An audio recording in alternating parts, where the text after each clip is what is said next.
Okay, in this video, I want to walk you through the Klein Bottle version 2 circuit and how it works. This is to serve two purposes. One, I don't think I ever made a walkthrough of the version 2, which I said I was going to do so that DIY builders could make sure this works properly, and so that people who did buy it from me can kind of have a tutorial. So I apologize for not following through on that.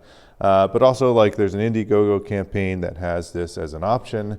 There's 15 total slots. That's how many part stuff that I have to build. I don't have very many parts to build anymore, but I have enough to build about 15 more. So there you go. So that's the two purposes for those who've purchased or built their own, and those on the Indiegogo campaign. The ones on the Indiegogo campaign only come in blue because of the small run. I'm not able to order a bunch of different colors. I can only order one. And so it only comes in the color you see on Indiegogo, not this pink color. This one's mine. I kept it because it's a B-stock one, and I kept a couple of B-stock ones for my own setup. Okay, now, the mic you're gonna hear is the one from my jacket here. I'm gonna turn up the amp just a little bit louder so it'll come through. So you can hopefully hear it pretty well. Now, I've got plugged into this just a distortion, a delay, a reverb. This are the pedals I actually use to test the whole system. And so that's how I test every single function. So kind of let me go through it right now. So first, the first thing I do is test to make sure that when it's in bypass, that my master volume, this is a buffered system, but the way that the system works is that this master volume is actually always in the circuit.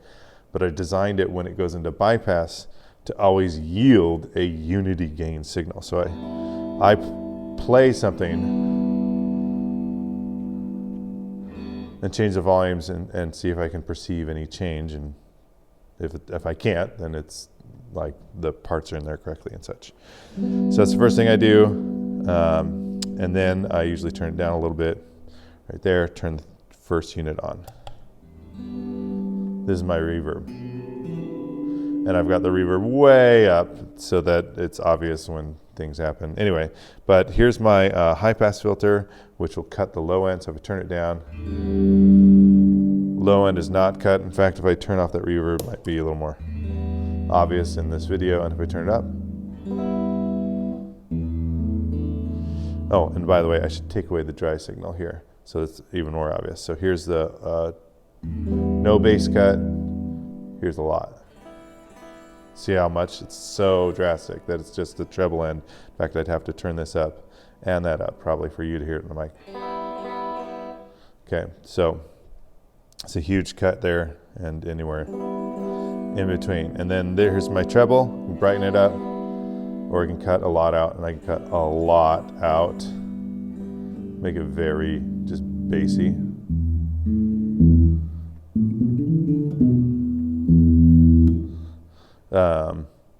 So there you go. So there's a lot to do there. And then I test my pre and my mix. My mix is the final output of this. So it's just a volume control for that loop, right? But the pre sends the signal into the loop. And so I can actually, if I send too much, I can get that thing to distort. Yeah, and it doesn't distort nicely. And also, since this is a time-based pedal, you can't tell this in the video, but I can feel it. It takes time to react to the input signal changing because the reverb is time-based anyway. So it's obvious when I'm turning it that, yeah, that's in the pre-section. It's working properly. Then what I do, I get a strong signal there, and then I blend in dry.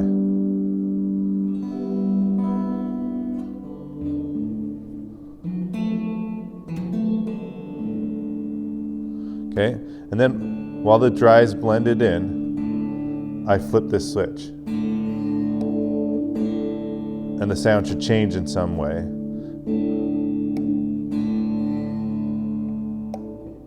Because I'm inverting this signal, and so the dry part of this signal is blending with the dry part of this. And I can even, when it's out of phase,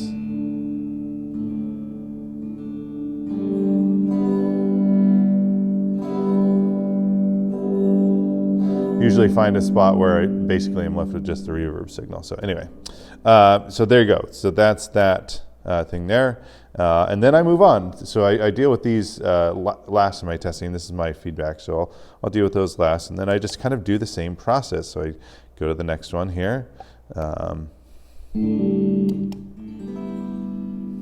I take the dry down and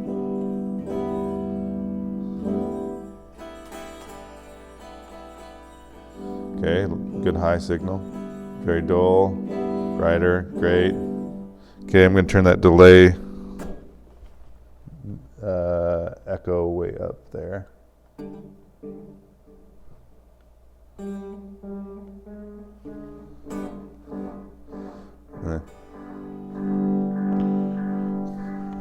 Let's turn my feedback down a little bit.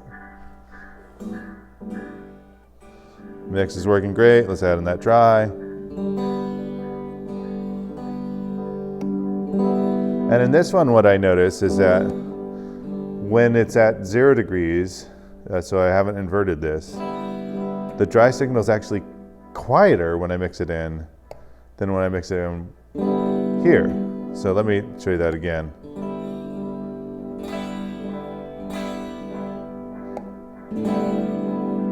So the dry signal is much more prevalent, which meant that this circuit, that delay circuit, I know that circuit was actually inverting my signal. And so I'm actually phase correcting it back. So it's now phase correct with my dry signal. So I don't get a weird cancellation if it's back here. So here's what it is. And if I flip it here, you can see that's very, very stark in the difference. So I keep it there because I know that's where it needs to be. And then I go here to my drive circuit. I usually turn the mix down so I don't get crazy volume. Oh, I don't have much gain on this, do I?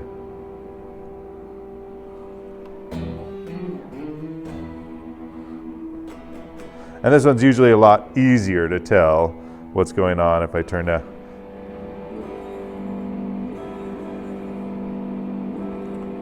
up that cut.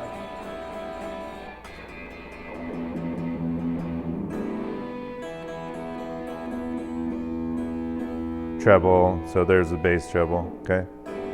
Again, loss of distortion, clean it up if I pull it down. And my mix.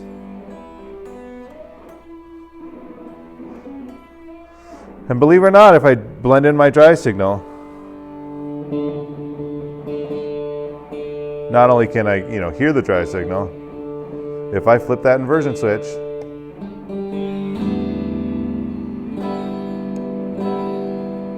and it might not be obvious in the mic on my chest, but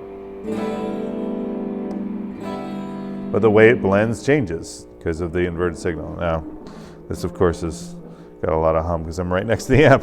So let me turn that down a little bit. So then the next thing I do to test this is I flip the switch into the sends, and in the sends mode, then these feedback loops can talk to each other even if not all the effects are on. So I can send some of the signal out to these and then back again. And yeah, so right now, we got a drive circuit going. Let me turn down the dry. Okay, there's my drive circuit there. And I could turn on the sends. And it's quiet because it's taking some of the signal, sending it back again. But you can kind of play with this and start getting self-oscillation if you crank them up there. And I usually do that just to test to make sure every function works. If I crank it up, I should get some self-oscillation. That's what's between the delay and reverb. Okay, I'm going to put them back down to kind of take away that.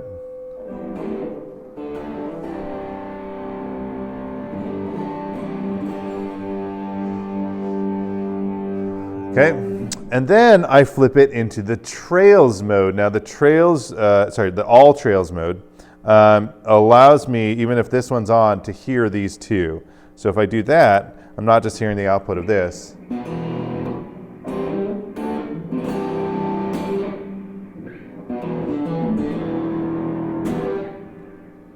Okay, I'm hearing the output of the delay and reverb circuits. Okay.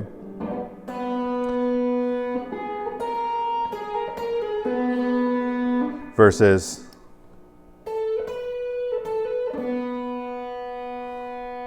anyway, I just probably played totally wrong notes. Anyway, you can hear like the distinct difference between blending them all together. And it also means that if I let go and press, it just will decay naturally. But I wanted to show you a couple of other things. So obviously here, let me turn on the delay and the reverb side. And probably have it going up just a little too much. Let me pull that down so we're not getting from that gain circuit anything.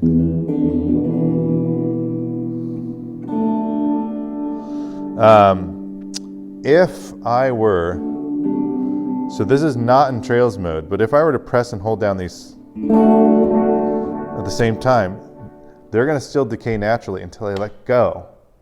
And so even if I'm not in trails mode, I can get trails if I press and hold down and then let go. And then the other thing is that you can like kind of play with, say you send something into one, but I like to do this sometimes where I have sends on, turn down the mix of this, and I have the distortion on, but it's not coming out of this one. Sorry, I got to go to all there. Okay, so it's not coming out of there. I'm not hearing it from there, but I am sending it to these other ones. So you can hear, let me increase the output. So it's being sent parallel to the delay and reverb. And if I want to blend in some of that original distortion sound, I can. So it can be cool for layering on textures. So that's all the functionality of the pedal that you can test, and that's kind of the updates to it. If you want to see more of a sonic demo, you should check out the knobs demo. Even though it is of the original version, the just core functionality is very much the same. There's just some minor tweaks and differences that, for the purpose of a demo, aren't going to be a huge amount. So anyway, there you go. There's the Klein Bottle version 2 walkthrough. Let me know if you have any questions.